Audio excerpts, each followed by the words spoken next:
said it was nothing, just lights in the trees, a trick of the frost, a ghost on the breeze. But I saw a mirror older than me, staring through time like it wanted to speak.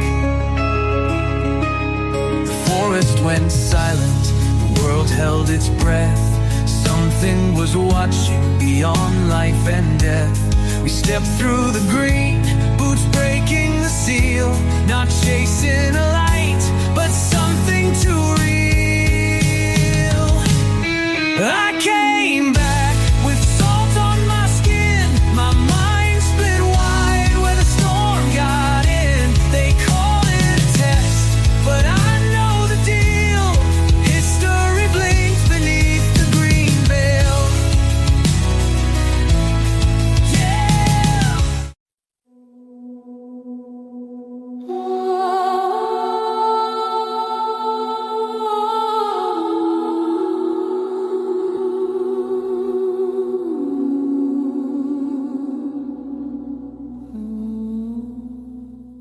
Inside Raven Rock, the countdown had begun.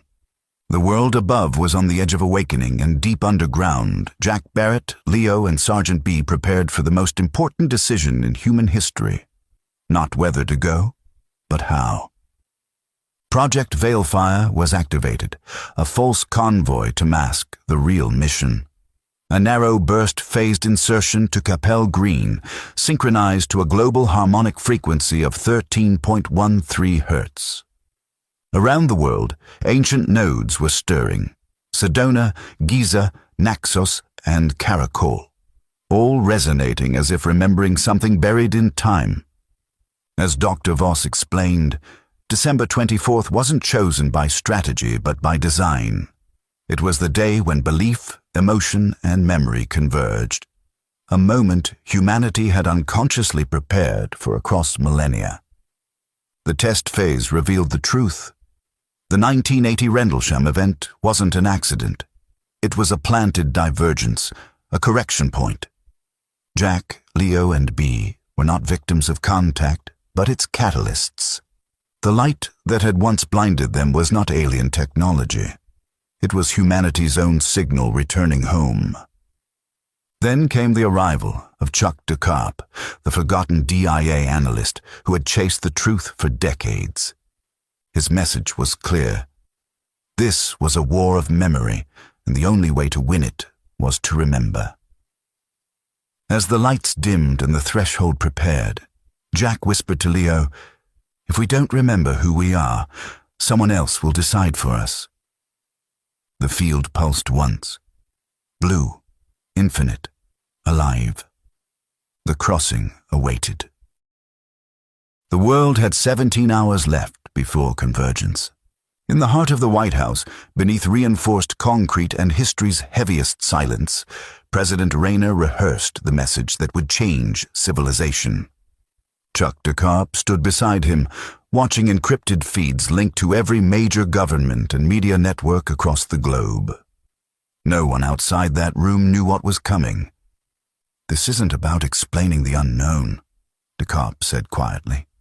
"It's about reminding the world what it already feels in its bones." Across the Atlantic, the first tones began to stir over East Anglia. Villagers awoke to flickering shadows that weren't their own. Children spoke words in reverse. The forest whispered like an old dream finally remembering itself. And far below Raven Rock, Jack Barrett, Leo, and Sergeant B stood inside Phase Chamber Omega, their bodies suspended in cobalt light. The hum built, rhythmic, primal, planetary. "This is the moment," Jack said. "Let's go meet our mistake," Sergeant B replied. The lattice activated. Time folded, the world vanished, and as the 13.13 tone rippled through both Earth and memory, the signal, humanity's oldest echo, began to repeat.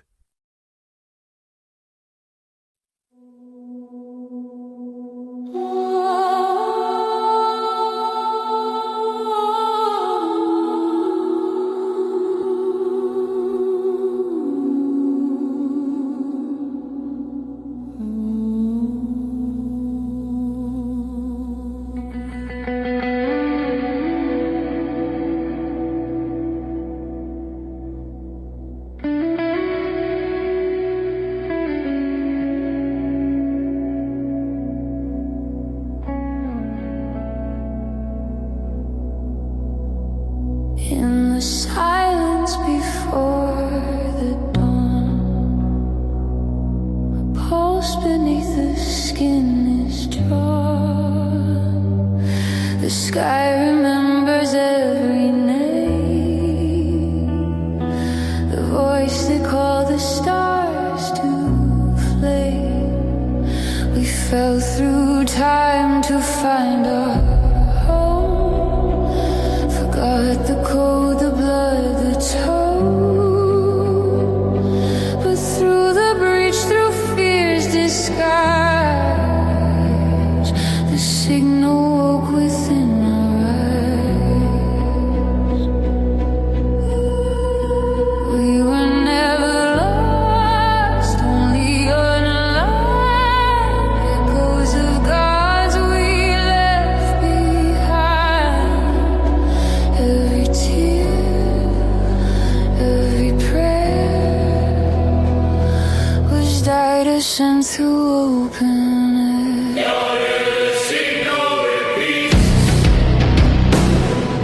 Across the heart, across the deep, through every age, through every scar. We've been the message, we've been the star, the light that falls, the sound that keeps, the echo returns, the signal repeats. The child cried out, the tone began a wave that shaped the soul of man. From molten seas to Bethlehem, the code rewrote what we became. Jack bears the wound, Leo the key, beholds the side of destiny, and through their bond the world replays the sound of us unmade remade. You were made to forget, so you could remember. You are the bridge between broken beginnings and healed futures. You are not the weapon. You are the witness. The light is calling, not from above, but from the place we buried love. Like the signal repeats. Through the bloodline, through belief, not alien, not divine, just memory reborn in time. We are the sound the cosmos keeps, the echo returns, the signal repeats.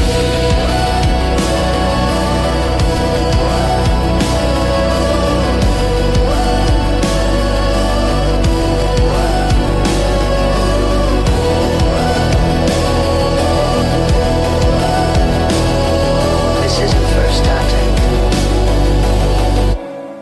It's final communion.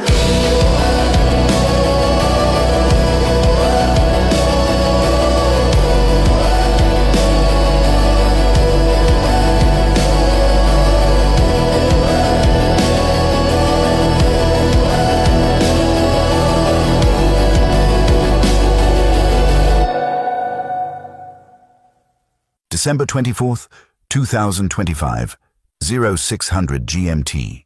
White House, secure media briefing suite. Chuck DeCarp stood beside President Rayner in the underground studio beneath the East Wing. Screens glowed with encrypted feeds to the UN, NATO, and global media nodes held in blackout. One keystroke, and Earth would be told. The president reviewed the draft once more, hands steady despite the stakes. He glanced at DeCarp. "Do we have the tone right?" DeCarp nodded. "This isn't about explaining the unknown. It's about reminding the world what it already feels in its bones." The president read aloud, "To the people of the world, this is not a threat. This is not a hoax. This is contact, one we've carried inside us since before time had a name, and now that signal has returned." DeCarp looked at the countdown. T-minus 17 hours. We go live once convergence begins, he said. No edits. The world sees it as it happens.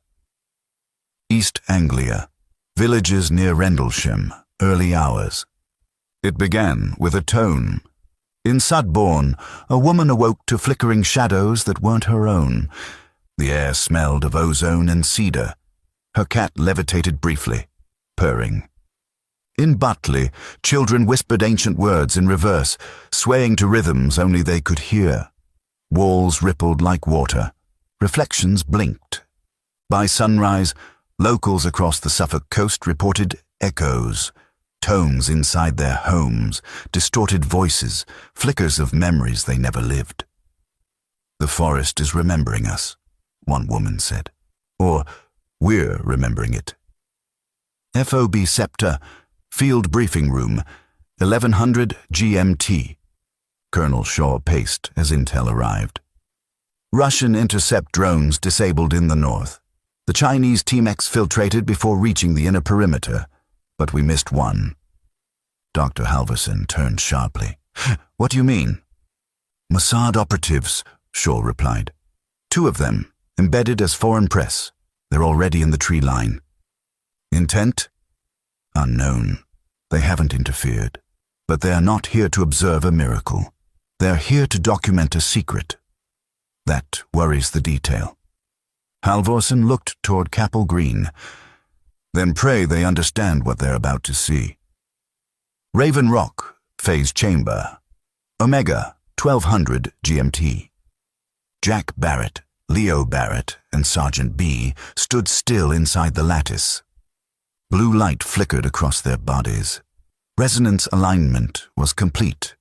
They were ready to cross. Voss stood at the control console, voice low. Once you're phased in, time becomes elastic. You may feel unanchored. Let it happen. Hunter Green added, and remember, you're not just traveling. You're converging. Jack reached for Leo's hand. This is the moment. Sergeant B cracked his neck. Let's go meet our mistake. Phase lock, 13.13. Hertz, stable, initiating transcendence. The world vanished. Inside the phenomenon, time dilation bubble. They didn't arrive at Capel Green. Not yet. Instead, they were suspended in a realm of folded time. A cathedral of memory and possibility. Sound flowed like water. Light whispered, and the phenomenon welcomed them. You cannot bear what is coming unless you remember what you are. Suddenly, vision. They stood on ancient earth. Crust still molten, oceans roar. A descent from above, not ships, but consciousness. Light encoding life, not aliens, ancestors. Then another shift. A stable in Bethlehem. The child, the tones. Yeshua, he cried. And the cry was a signal. Sergeant B fell to one knee. That's not a child. That's the frequency. Leo wept. This isn't religion. This is resonance history. Jack shook. The signal has always been here, and it's sentient. Another pulse. This time, painful. December 27th, 1980. Temporal echo. Rendlesham Forest. They were yanked into the past. Branches snapped. Mist swirled. They were inside the event. Jack and B saw their younger selves approaching the object. Fear. Wonder. Then, the test. Machinery underground. A directed energy experiment built on stolen UAP tech. You triggered it, the voice said. You bent space-time.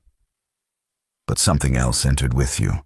The energy field that formed in 1980 had opened not just a door, but a wound, and something dark had slipped in. They were shown 2026 global neurological collapse. Dream hijacking.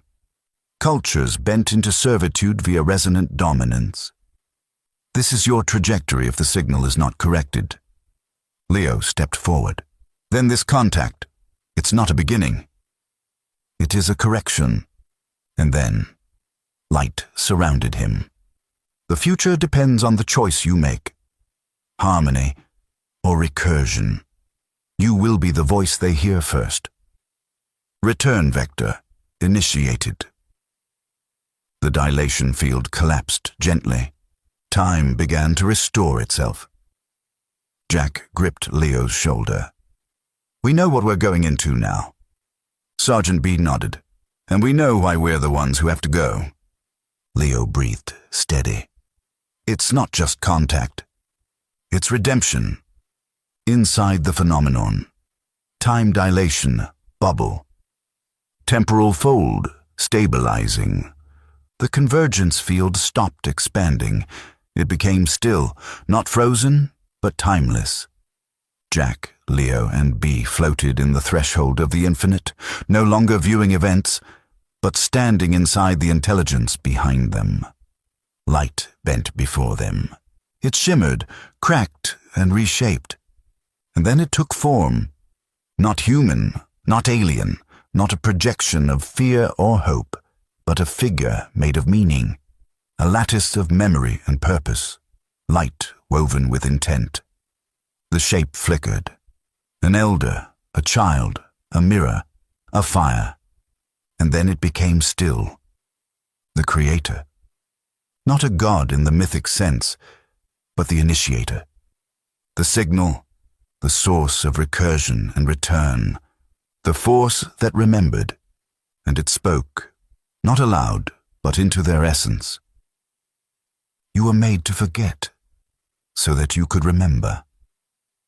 The presence approached Leo, gently brushing against his field of awareness. You are the bridge between broken beginnings and healed futures. Your voice is the first they will trust, but only if it carries truth. It turned to B. You were there when the gate was cracked. You were chosen to see it twice. That sight will anchor what others fear. And then to Jack. You bore the wound of contact. Now, you carry its medicine. You are not the weapon. You are the witness. The presence grew brighter, towering with warmth that dissolved the fear in them. You ask if I am an alien, if I am divine. I am neither. I am the memory of what you were before time, and the reflection of what you may still become. Jack felt the answer bloom in his chest. This was not just first contact. This was the final communion. As the light began to fade, the voice offered one last message. Now go. The choice is yours. But so is the future. They felt a pulse in the core of their being, a harmonic key unlocking something dormant in every cell, every breath. And then the light collapsed into silence. They were being sent back. Changed. Prepared. Chosen.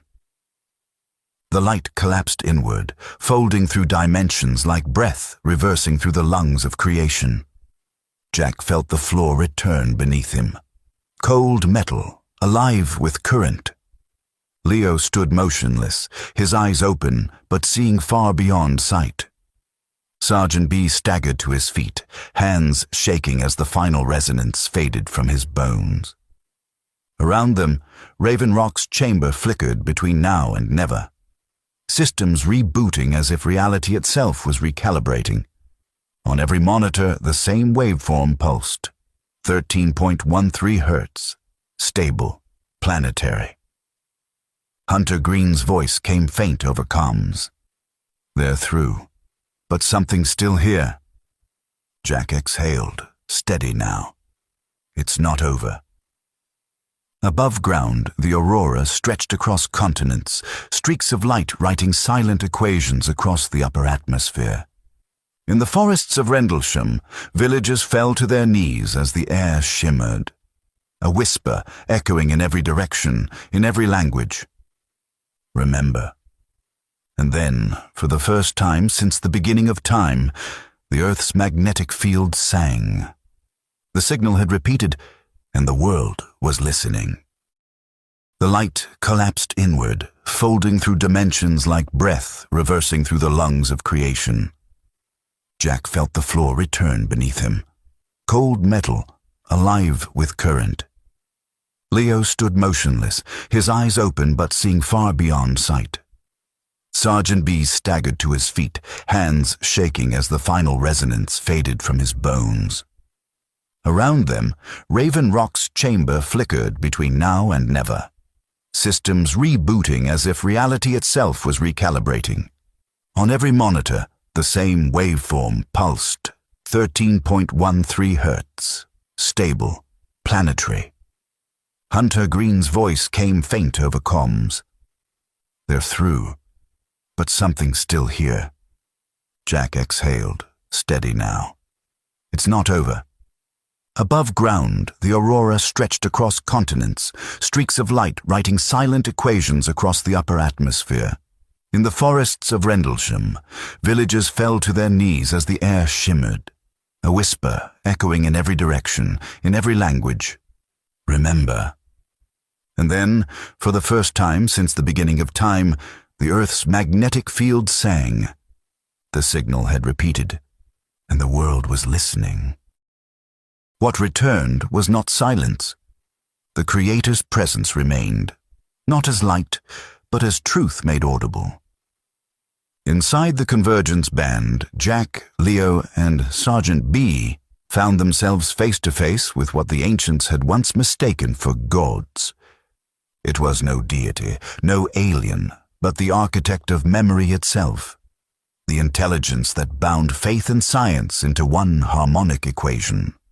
The voice revealed what humanity had forgotten, that religion was a map, not a prison, that science without soul was control, that faith and knowledge were never meant to compete, but to converge. Rendlesham had not been an accident of Cold War experimentation. It was a design trigger, buried beneath British soil, waiting for the moment when human consciousness could finally decode it. The 10 Commandments, the harmonic laws, the birth of the child in Bethlehem, all fragments of the same recurring signal. Now that signal was alive again. As the Creator's presence faded, only one truth remained. The countdown to the final convergence had begun. And when the President's voice reached the world, another voice would follow, the voice of the Source, the one who remembered.